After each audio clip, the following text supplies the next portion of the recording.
Баршаңызға сәлем, есімім Назира, каналыма қош келдіңіз. Қыздар, бүгін оразаның 5-ші күні. Бүгін мен дастарханға слоеный тестодан чебурек істедім. Мини чебуреки, чебурекінің кішкентайы. Мінекей, енді осы чебурекінің рецептісімен бөлісемін. Мен бұл чебуректі піскен дайын еттен жасадым. Тесто, слоеный тесто магазиннен алдым, дрожь қосылмаған. Осылай домалақтап дайындап алдым. Мінекей, дрожь қосылмаған слоеный тесто. Осыны кішкене етіп жайып, ішіне етімді салып, піскен еттен дайындап жатырмын, қыздар. Осылай әдемілеп түйіп, шетін вилкамен мықтап бекітіп, ішіндегі еті шықпайтындай етіп жасап аламын. Видеомды соңына дейін қарап, каналыма тіркеліп, лайк басып қойыңыз. Сіздің қолдауыңыз мен үшін өте маңызды. Ой пікіріңізді комментарий бөлімінде қалдырып қойыңыз.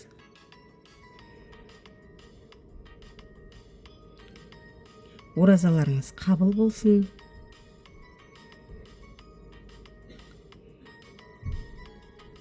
Осылай бүкіл қамырымды жайып, чебурекімді түйіп дайындап аламын.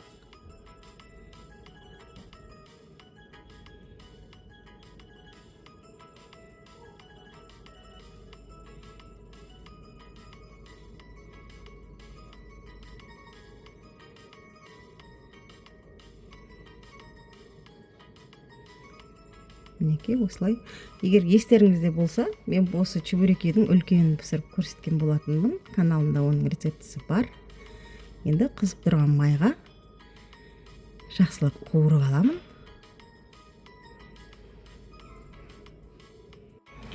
Қыздар, мен осы слоеный тестодан бауырсақты да пісірдім. Керемет, әдемі күшті шығады екен. Пісіріп көріңіздер. Міне осылай қуырып аламын да, нан шотымен сүзіп алып,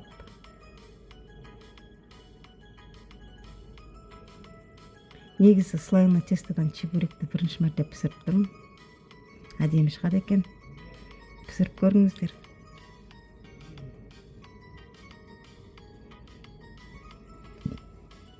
Осылайша бүкілін бәрін пісіріп алдым. Менің каналымда күнделікті дәмді рецепттер шығады, неше түрлі.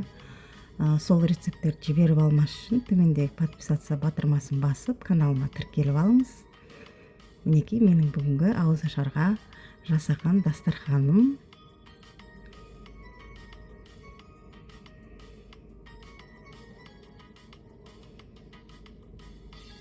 Мен чебуреким. Сау саламатта болыңыз.